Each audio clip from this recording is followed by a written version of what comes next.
마음판에 새겨놓고 오늘 제목을 한번 따라합니다. 너희는 더욱 큰 은사를 사모하라. 너희는 은사 중에 더욱 더 큰 은사를 사모하라. 이런 제목으로 말씀을 나누기를 원합니다. 지난주에 제가 몇 가지 예화를 드렸습니다. 손가락들이 싸웠다 기억하십니까? 이상하게 한 세 사람만 모이면은 서열 다툼을 하죠. 누가 더 잘났느냐. 그러나 기억하십시오. 손가락 중에 어느 한 손가락이라도 소중하지 않은 것은 없습니다.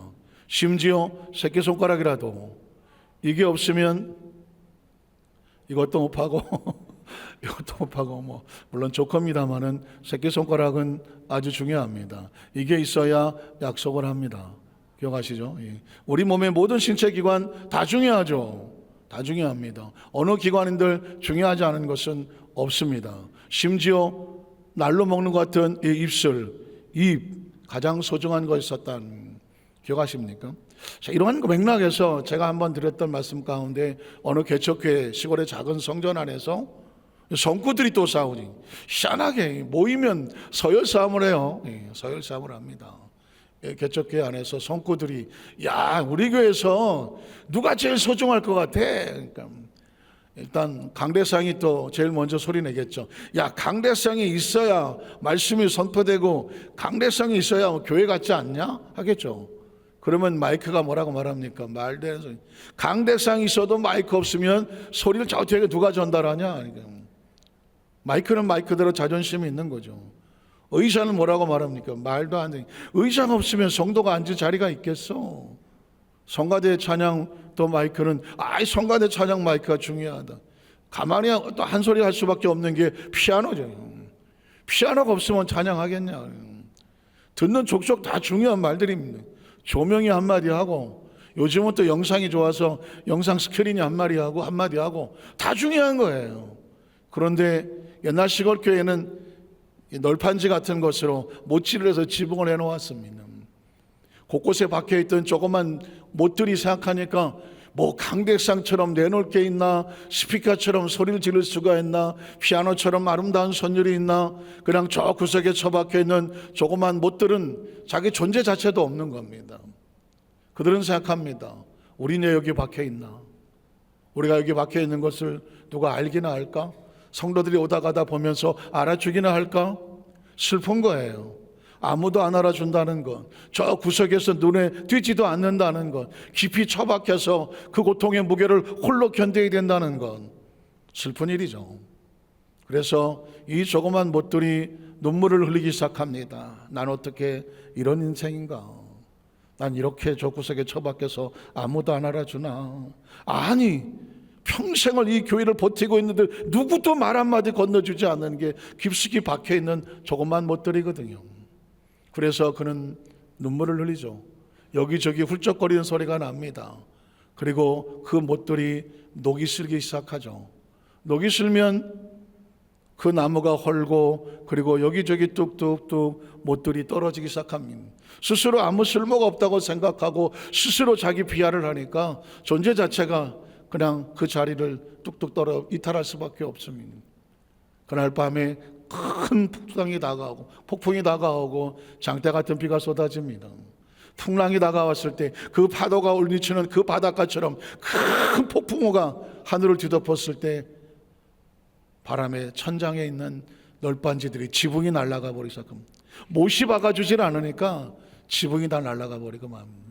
지붕이 날아가고 나니까 장대 같은 비가 성전 안에 가득 채워지게 강대상이 잠기고 피아노가 잠기고 의자가 잠기고 다 시설들이 잠기고 납니다. 그때 그들이 했던 말은 뭐냐면 정말 중요한 것은 저 말없이 붙어 있었던 못들이었어 라는 것입니다. 평상시는 잘 몰랐어요. 그러나 정말 중요한 것은 묵묵히 자기 자리를 지키면서 각자의 위치에서 그 자리를 지켜내는 소중한 못들이었다는 것을 뒤늦게 깨닫다는 것입니다. 사실 이런 이야기는 하고 싶은 이야기가 뭘까요? 우리 공동체는 모두가 소중하다. 한번 따라하시죠. 우리 공동체는 한 사람 한 사람 모두가 소중합니다. 다 쓸모가 있습니다. 다 이유가 있습니다. 다 목적이 있습니다. 하나님 안에 다 소중한 존재들입니다. 최상의 가치가 있습니다. 다 하나님의 자녀들입니다. 믿으십니까? 물론 각 다양한 기능들이 있지만 어느 기능 하나 서로 그 자리를 지켜주지 아니하면 마치 천장이 날아가면 아무리 고가의 의자에 피아노에 어쩌고 저쩌고 잔뜩 갖다 놓았다도 천장을 막아주지 아니하면 빗물에 다 쓸모없는 존재로 전락해버리는 것이죠. 그러니까 우리는 피차 바라볼 때에 너보다 내가 낫지 어쩌고 저쩌고 하는 판단과 이유가 아니라 당신이 있기에 우리가 있습니다. 당신이 그 자리를 지켜주기 때문에 우리 모두가 함께 달려갈 수 있습니다. 이게 중요한 거예요. 절대 여러분 기억하십시오. 이게 오늘 성경적인 교훈입니다.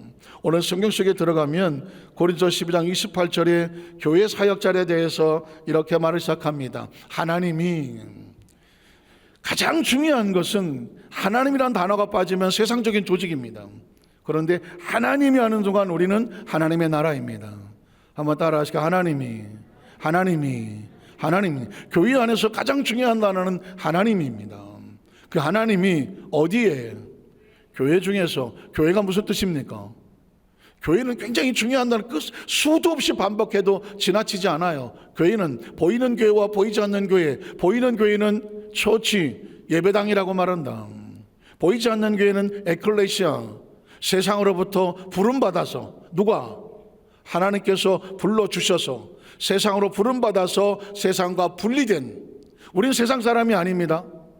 한번 따라하시죠. 우리는 세상에 살지만 세상에 속한 세상 사람이 아닙니다. 확실합니까? 우리는 하나님 안에서 하나님의 부르심을 받은 천국 사람입니다. 천국 사람입니다. 그래서 어떤 교회 이름은 예수인 교회 하죠. 예수인, 예수 사람이라는 것입니다. 한국인이 아니라 예수인이라는 것입니다. 그러면 이런 교회 이름도 괜찮겠죠. 천국인. 한번 따라 하시죠. 천국인. 한국인이 아니라 천국인이죠. 우리의 주민등록 호적 등본은 대한민국 한국인이지만, 내셔널리티 국적은 한국인이지만 우리의 존재는 천국인입니다. 믿으십니까? 그러니까 교회는 다시 말해서 예수인이요, 천국인이요, 성령이니요. 믿으십니까? 자, 교회 중에서 몇을 세우셨다. 몇이라고 하는 것은 직분이 될 수 있고 사명이 될 수가 있습니다. 자, 하나님께서 교회 공동체 안에 몇을 세우셨는데, 직분을 세우셨는데, 그 직분의 첫째는 뭐다? 사도라고 말했습니다. 여기서 말하는 첫째, 둘째라고 하는 것은 서열을 말하지 않습니다. 물론 순서에 따라서 나오긴 했지만, 첫째, 둘째, 셋째가 나오지만 이거를 서열로 생각하지 마십시오. 그냥 하나님 안에서, 아까 말했죠, 강대성이 중요하면 피아노도 중요하고, 피아노가 중요하면 드럼도 중요하고, 드럼이 중요하면 조명도 중요하고, 조명이 중요하면 스크린도 중요하고, 그렇죠? 그러니까 우리는 처음부터 첫째, 둘째, 셋째 했다고 해서 이게 1번이야, 2번이야, 3번 이런 게 아니라 피차에 서로 중요성을, 서로 중요한 존재다. 자, 사도요라고 말했습니다. 사도가 왜 중요할까요? 사도의 뜻이 뭘까요?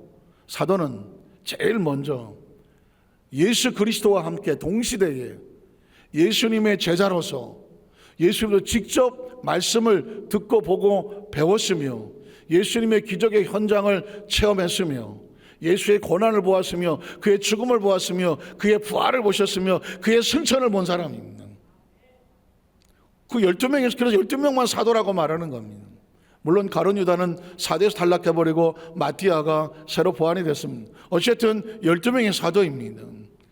바울 서신에 보면 바울이 끊임없이 예수 그리스도 안에서 사도된 난 바울은 스스로 사도라고 말을 하지만, 이건 또 재밌는 이야기가 있어서 이건 또 나중에 얘기하기로 하고, 어쨌든 바울은 12제자는 아니지만 사도가 되고 싶었던 사람입니다. 영적으로 다메섹에서 예수를 만났고 음성을 들었고 구약에 전통하여 구약을 토대로 신약의 메시지를 알았기에 그는 12사도만큼 중요한 사도가 되고 싶었어요. 그래서 그는 사도 그렇게 했었습니다. 물론 사도 같은 보다 더 큰 역할을 했죠. 교회도 세우고 선교도 하고 죽음을 무릅쓰고 귀한 사명을 감당했고 결국은 순교했습니다. 사도란 뭐냐? 하나님의 말씀을 받아서 하나님의 말씀을 대언하며 하나님의 마음을 우리에게 전하는 그 직분을 뭐라고 말하냐면 사도라고 말하는 것입니다. 혹시 사도가 나왔으니까 혹시 여러분 손을 가운데에 혹시 신사도라고 들어보셨나요?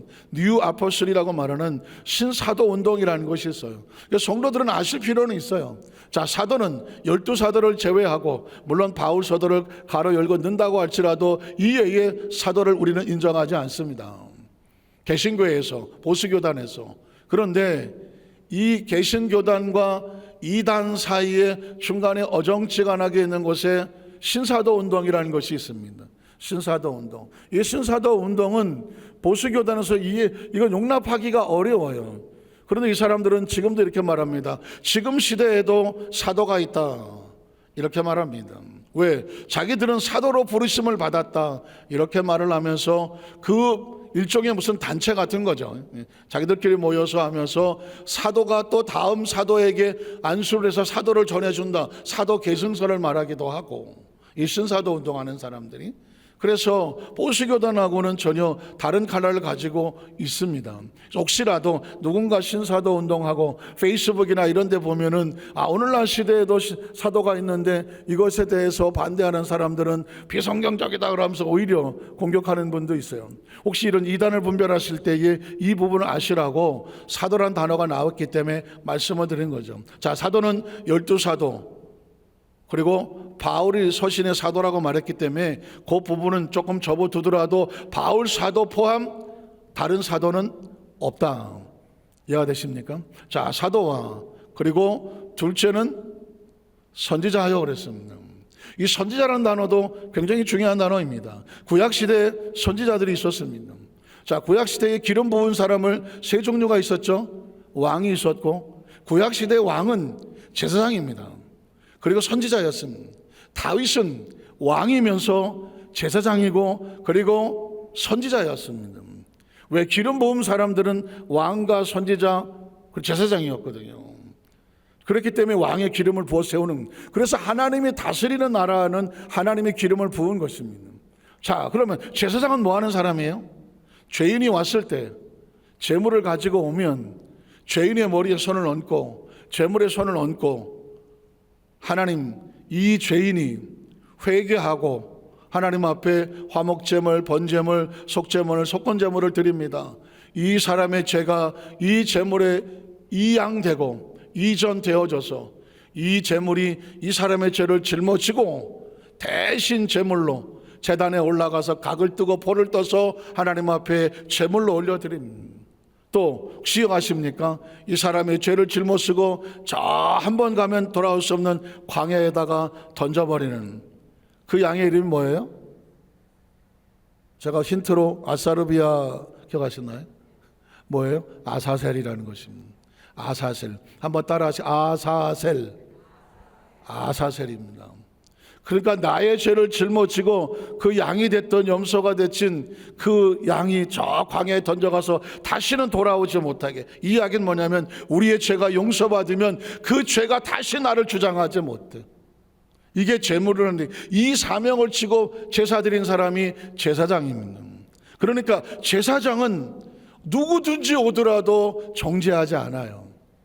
그래서 여러분, 제사장의 마음을 가진 사람은 어떤 죄인이 오더라도 심판하고 정죄하고 돌 던지고 저주를 받아라 이런 소리를 하지 않아요. 다 긍휼히 여기고 불쌍히 여기고 안타깝게 여기고 위하여 기도하고. 혹시 여러분의 마음 가운데 나는 제사장적인 마음을 가졌는지, 혹시 이런 마음이 아니라 누군가 잘못하고 하면 선지자는 반대예요. 선지자는 소선지자, 대선지자 하지 않습니까? 이 율법과 선지자라고 나오면 율법은 모세오경이고 선지자는 무슨 호세아, 무슨 요나, 이사야, 에레미야, 다니엘, 에스겔, 이게 다 선지자들이거든요. 이 선지자들의 공통점은 뭐냐면 이스라엘 백성의 죄를 눈 감아주지 않아요. 눈 감아주지 않아요. 눈 감아주지 아니하고 이 목이 곧은 백성들아, 너희가 회개하고 하나님께로 돌아와라. 안 그러면 하나님이 너희를 쳐서 이방의 종이 되게 하리라. 너희 자식들이 너희 죄로 인하여 포로가 되어지고 하나님의 축복을 받지 못하리라. 입에 막 거품을 물고 그냥 눈가를 보라리면서 이놈아 이거 하는 사람들이 선지자예요. 그러니까 이 선지자를 하려면 그 백성들의 죄악이 보이고 죄가 보이고 잘못된 길에서 흥청망청하는 것을 보면서 분노가 나죠. 화가 납니다. 분노가 납니다. 그리고 하나님의 말씀에 따라서 이 백성아 막 심하게 막 질책하고 심판을 하고 목이 곧은 백성들아 저주를 받을지어다 막 이러면서 그 마음을 깨트리려고 하는 겁니다. 그 깨트려서 그 말씀을 들으면서 아이고 그럼 우리가 어찌했으면 좋겠습니까? 회개하고 돌아오라. 그렇게 해서 그 말씀에 심령이 깨져서 돌아오면 사는 것이고, 그렇게 말씀이 선지자가 외쳤는데도 불구하고 전혀 마음에 그렇게 고래고래 소리 지르고 아유 듣기 싫어 아주 이렇게 되면은 시험 드는 겁니다. 그래서 예전에 심령부흥회라는 게 있었습니다. 심령부흥회는 뭐냐면 그 부흥사들이 강단에 올라가서 그 회개를 첫날 밤에 하는 겁니다. 죄를 다 끄집어내갖고 이 술 취한 거, 도둑질한 거, 거짓말한 거, 어디 가서 딴짓한 거, 주일날 빼먹은 거, 11조 빼먹은 거, 직분 받다 놓고 이게 하겠다는 사람이 딴짓하는 거 하면서 막 첫날 회개하라고 막 소리를 지르는 겁니다. 그러면 어떤 사람은 이게 뭔 소리야 하고 도망가는 사람이 있는가 하면, 어떤 사람은 그 말을 듣는 순간에 아버지 자기 죄가 적나라하게 드러나니까 깨지는 겁니다. 콧물 흘리면서. 그래서 나오는 찬양들이 천부여 의지 없어서 인내하신 구세주야 회개하고 나오는 겁니다. 그래서 그 부흥회를 통하여 그 말씀을 통하여 내가 깨지고 내가 이전 것은 다 지나가고 내가 새롭게 되겠습니다. 그런 것 때문에 심령 부흥회를 하는 거거든요. 그런데 이 말씀 앞에서 다 깨지면 얼마나 좋겠어? 다 깨지지 않아요. 살 사람만 깨집니다. 한번 따라 살 사람은 깨지고 안 살 사람은 시험 든다. 시험 드는 거예요. 자, 제가 한번 얘기해 볼게요. 이 말씀엔 두 가지 말씀, 선지자적인 말씀은 두 가지가 있습니다. 하나는 베드로의 설교가 있고요, 하나는 스데반의 설교가 있습니다. 자, 베드로의 설교를 보십시오. 성령 받고 나서 사도행전 2장 3장에 보면, 특별히 2장에 보면 술 취해갖고 저게 대낮부터 하고 막 사람들이 손가락질할 때, 야 이 사람들아, 너희가 본 이 현상은 이 술 취해서 낮에 9시에 무슨 술 처먹고 앉았겠느냐, 이스라엘 백성들아 요엘 소예에 했던 것처럼. 구약은 잘 아니까 말세에 남종과 여종에게 성령을 부어주신다고 말했고 만민에게 성령을 부으시다고 했는데, 너희가 본 것은 바로 성령이 온 것이다. 그리고 베드로가 거기서 막 혈기방장하여 너희가 십자가에 못 박여 죽였던 예수를 하나님이 죽음에서 살리사 주와 그리스도가 되게 하셨느니라. 다윗은 이미 알았다. 그는 생전에 예수를 보았다. 미래에 되어질 것지만 그는 그 예수가 부활할 것을 보았다. 너희가 십자가에 못 박아 죽은 예수를 하나님이 살리셨으니 너희가 어찌하겠느냐. 그때에 그 말씀을 들은 사람들이 깨지는 겁니다. 그러면 형제 우리가 어찌할꼬가 나오면 사는 겁니다. 어찌할꼬. 그때 베드로가 너희가 각각 예수 이름으로 회개하고, 회개가 나오는 겁니다. 죄사함을 받고 침례를 받아라. 그러면 성령을 선물로 주시리니. 그래서 그때 그날의 말씀을 듣고 하나님께 나온 자가 3,000이나 더하고 날마다 구원받는 숫자가 더하더라. 이건 깨지고 돌아오는 사람, 은혜 받은 사람이죠. 그런데 문제는 스데반이 설교할 때 어떤지 기억하십니까? 똑같이 설교했습니다. 스데반은 저 구약서부터 쭉 뭐 아브라함, 모세, 뭐 선지자 다 얘기했습니다. 그리고 예수 그리스도 앞에 왔습니다. 너희가 십자가에 못 박아 죽은 그 예수, 그가 그리스도라고 외쳤습니다. 그랬더니 스데반의 설교를 듣던 사람들은 화가 납니다. 아, 저 새끼 뭐야 저거. 그럼 뭐 우리가 메시아를 돌로 쳐 죽였다는 거야? 화가 나기 시작합니다. 깨지지 않으면 화납니다. 깨지지 않으면 시험 듭니다.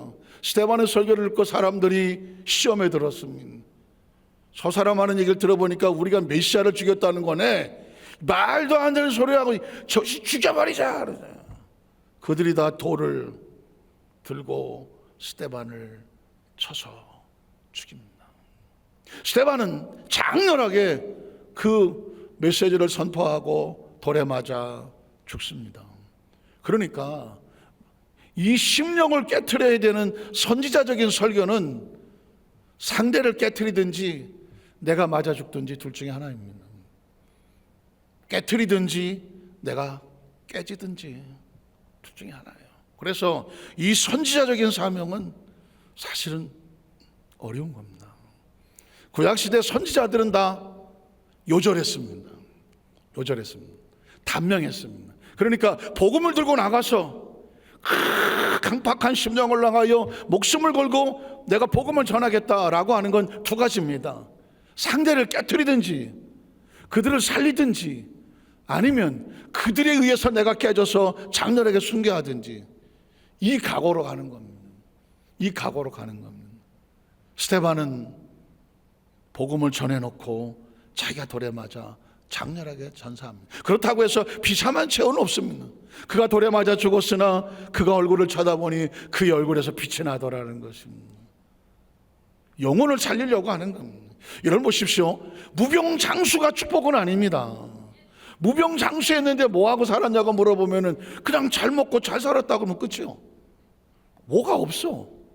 비록 내 나이가 젊어 요절을 했다고 할지라도 내가 담대게 나가서 복음을 전하여 저 영혼을 깨트리고 건져내기 위해서 담대게 예수의 복음을 증거하다가 그들이 깨지지 않아서 내가 깨져서 내가 순교했다고 하면 이 피는 순교자의 피가 그 땅에 뿌려지면 그 민족을 살리는 겁니다.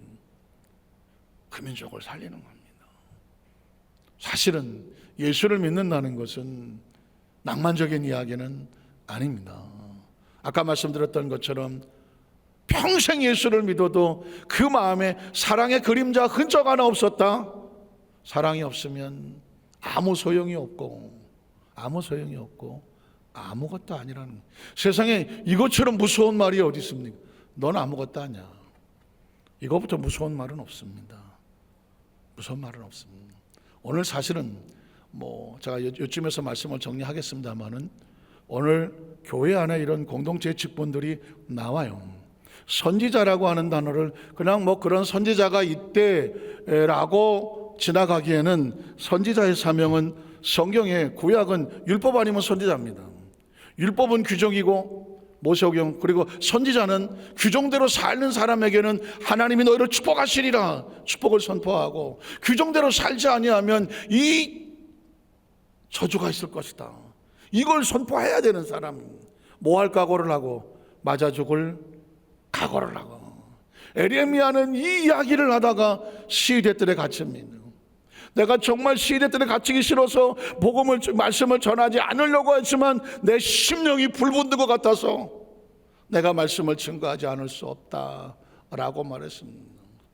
이 이야기는 이 시대 속에서 제가 아까 물었습니다. 내 심령은 제사장적인 심령인가 아니면 선지자적인 심령인가? 개인적으로 여러분의 마음속에 그런 마음이 있을 수 있습니다. 어떤 사람을 보면 불쌍히 여기고 긍휼히 여겨서 남들이 다 손가락질을 해도 이걸 어떻게 살리나 이런 심령은 제사장적인 심령입니다. 목회에도 필요하고 우리 뭐 장로님이나 권사님이나 안수집사님이나 뭐 지역장이나 구역장이나 사역자들에게도 이 제사장적인 심정이 필요합니다. 이게 없으면 보이는 족족 너희 두더지 싸우듯이 여기는 하나도 안 남아났습니다. 근데 사실상 또 이런 심령을 가지고 있어요. 목사님, 저는요 아주 이게 벗어나는 거 아직 꼴도 보기 싫다고 막. 아유, 저것들 왜 저러고 있는 거냐. 이런 사람도 있습니다. 근데 그거는 이제 그 사람에게는 아마 하나님께서 목자의 심정도 있지만 어떻게 보면 선지자적인 심정을 주어서 그럴 수도 있어요. 은사가 그럴 수도 있어요. 그러면 어떡하겠어? 적절할 때 한번 쓰임 받고 장렬하게 순교하시면 돼요. 장렬하게 순교하시면 돼. 뭐 어떻게 할 수가 없어. 그거는 자기가 그거를 아무리 참으려고 해도 저 사람 지옥 가는 거 내가 못 보겠다. 이보시오, 회개하시오. 어떡하겠어? 영혼을 사랑하는 마음으로 만약에 그게 아니라 이게 뭐가 그냥 감정이 꼬여서 이렇게 하는 게 아니라면 정말 저 영혼을 살려야 되겠는데 저 영혼이 비틀어 나가는데 가서 내가 맨날 그냥 뭐 중보 기도만 하고는 안 되겠다. 오늘 작정하고 가서 당신 그렇게 하지 않으면 지옥 갈 수 있으니까 회개하고 돌아오시오. 깨셔서 그분이 살면 내 사명을 이루어지는 거고, 너나 한 대 얻어맞으면 선지자는 이렇다. 그러면서 예수님도 그랬잖아요. 선지자는 자기 고향에서는 대접을 못 받더라. 그런 얘기가 있어요. 말씀을 정리하기를 원합니다. 교회 안의 공동체 안에 우리 모두는 각자 모양이 있습니다. 제가 여러 가지 계속 나오겠지만 사도가 있고 선자가 있는데 오늘은 사도의 사명과 선자 사명에 대해서 한번 얘기했습니다. 그런데 맨 나중에 가면 이 모든 사명과 직분들은 다 하나님의 사랑의 마음으로 출발했는, 지가 사도라도 사랑이 없으면 사도가 무슨 의미가 있겠냐. 네가 선지자라도 그렇게 말을 잘하고 상대방을 잘 후벼 판다고 할지라도 그 영혼을 사랑하는 마음이 없이 했다면 그가 선지자겠느냐. 잘 가르치는 교사라고 해서 청산유수지만 그 영혼을 사랑하는 마음이 없다면 그게 교사이냐. 그런 거죠. 아무리 훌륭한 직분자라고 할지라도 정말 그 영혼을 긍휼히 여기는 사랑이 없다면 그건 직분이 아니다. 아무것도 아니다. 그래서 더욱 큰 은사를 사모해라. 그 은사는 사랑이다. 고린도서 12장의 마지막을 지나면 고린도서 이 얘기를 해놓고 13장으로 가는 겁니다. 13장은 무슨 장? 고추장? 사랑장. 그래서 사랑장이 13장의 시작이 되어 갑니다. 이 백그라운드를 모르고 그냥 사랑 어쩌고 저쩌고 하면 무슨 낭만적인 이야기처럼 들을지 모르지만 처절하고 비장한 이야기죠. 우리 에도스 만사교회 모든 성도들 하는 가운데 우리가 많은 은사 가운데 더욱더 큰 은사, 사랑의 목숨을 거시는 저 여러분 되시기를 주님의 이름으로 축복합니다. 기도하겠습니다. 하나님 아버지 감사합니다.